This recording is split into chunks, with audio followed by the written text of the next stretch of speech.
So what kind of money are you expecting to make from this gold mine? Millions and millions, millions of dollars. I mean, once we get rolling, basically, we hope to basically be, within a few years, extracting, thousands of ounces a month.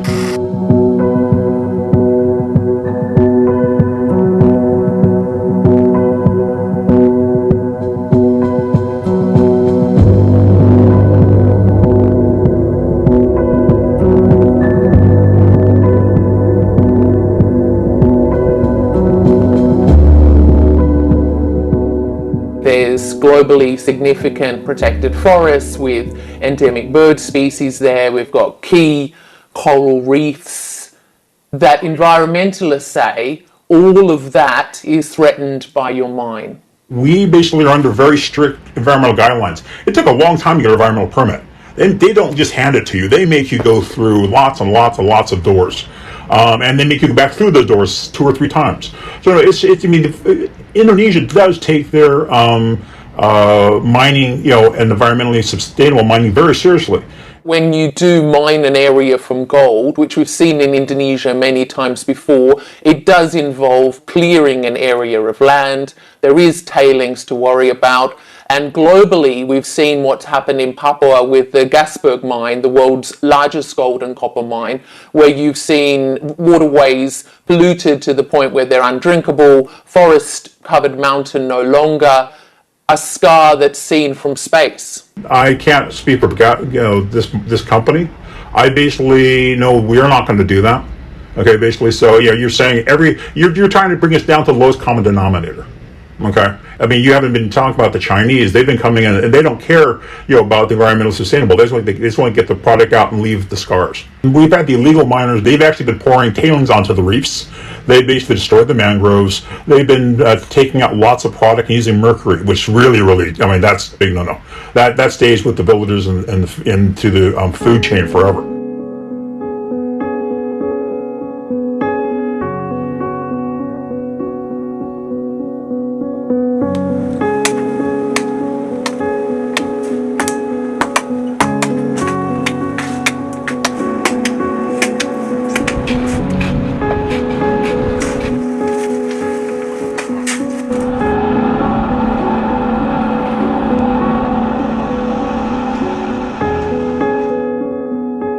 You're talking about saying that you're going to be different from the Chinese, different from the illegals, different from a US-owned mine in Papua.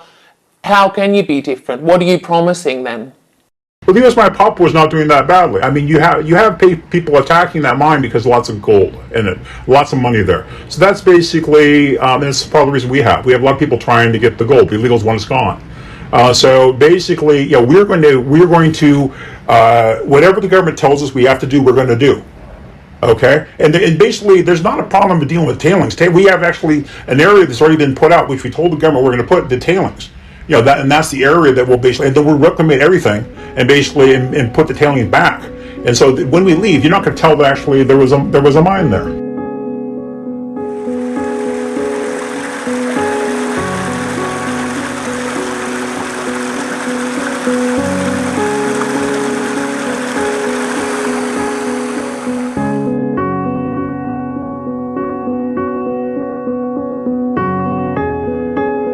This bird doesn't live below 750 meters.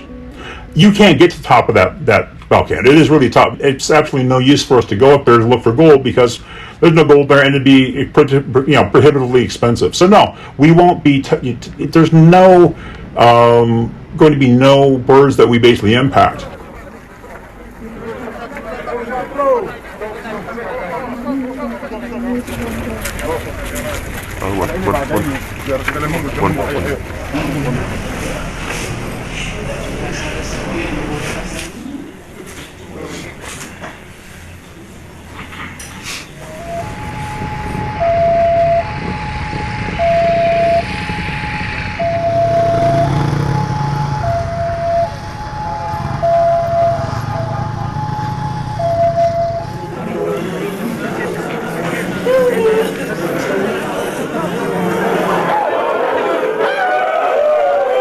We did have the deputy regent of the island, a man named Helman Hontong, representing the people there.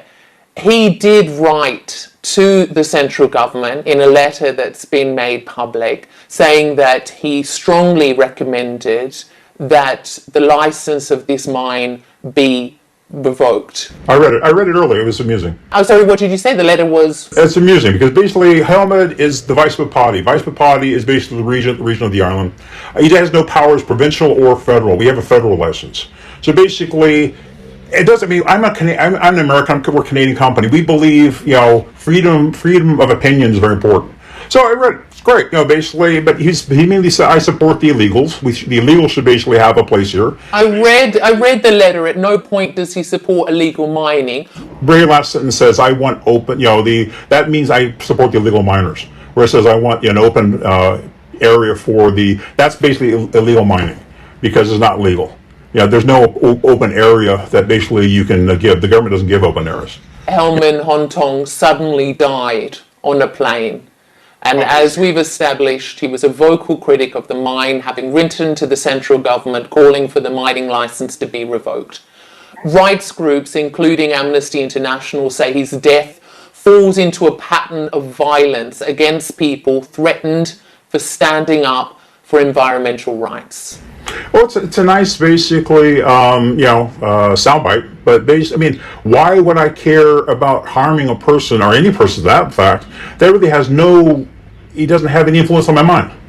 It doesn't matter what he says. It doesn't say basically Terry is a child killer. He can write all kinds of stuff about me. It doesn't have any influence unless basically the central government doesn't care about every little Bupati or vice Bupati that sends they're unhappy, and they're unhappy. Before they had power over mines, and they made a lot of money off that. Vice Bupati doesn't have a lot of power either. They can't write a parking ticket. They're ceremonial. They don't really, they're not really someone there that, you really go and you want to get to know the Bupati because he can basically help you out or cause you issues. But Vice Bupati is just, he's there in case Bupati, passes on or basically gets thrown out. It doesn't look good for your mind, though. No, my mind's fine. There's nothing wrong with my mind. This has basically been an event that's been manufactured by someone who's trying to get us off so they can go back and work again. We're following the rules of Indonesia. And the rules are basically not that simple. Here's the other thing. I'm a Canadian company. Canadians are kind of freaky about the environment, okay? And I have shareholders. And basically, with BBC's article, which wasn't verified at the time, other articles were verified, we've lost millions of dollars of value. Because basically, shareholders are very, very sensitive environment. So I, as a CEO, would basically be extremely stupid to basically do anything that would cause issues with the environment. Bapak Ibu, bisa ya? Jangan tergiur hanya karena Rp1-2, Rp1-2, Rp1-2, berkembang masyarakat. Supaya masyarakat di luar tahu bahwa masyarakat Bobone menolak kehadiran PT.Tambang Mas. A lot of environmental groups, a lot of NGOs who have monitored mining in Indonesia, it's definitely not a new thing. They've raised the point that many of those mines have only brought wealth and benefit to the mine owners. They do not bring prosperity to the local community. Quoting the letter, what happens is the community is left with fatal environmental devastation for generations to come. Okay, well, that's kind of grandstanding, but I've been there. I see a lot of the community having a lot of people coming in because they don't have jobs. They come in there for the jobs. They actually all do very well. There are bad actors, but they're local companies. They're local companies that basically they can get away with it more than we can. We are a international company, and we can't do what they do. How many jobs do you think you will bring to the local economy? At the end, probably 5,000-6,000. And that's direct jobs. Indirect jobs, probably 30,000.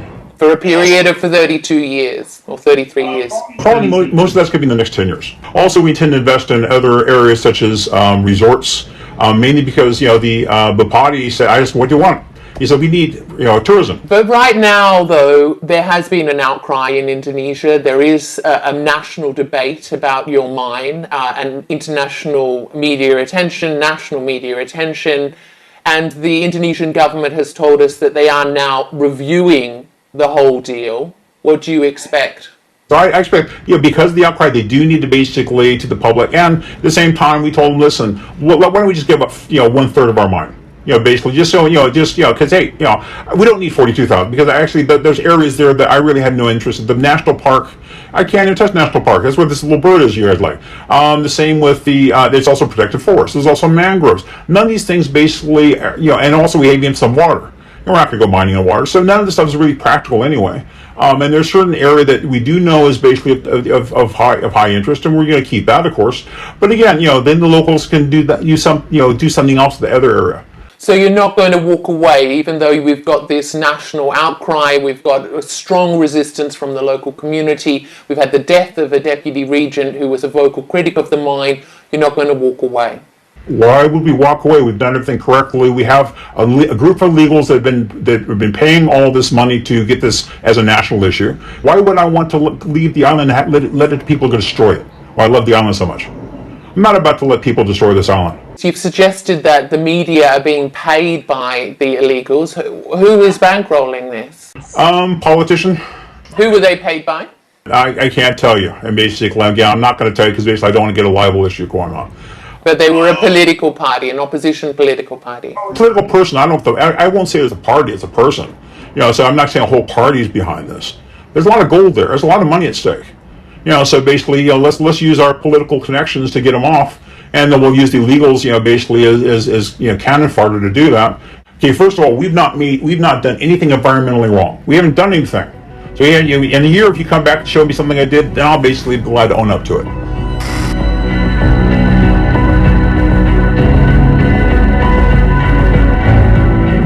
For the record, BBC was not ever paid by anyone to do any reporting about the mine. Okay, well, it's good to hear. All right, thank you very much.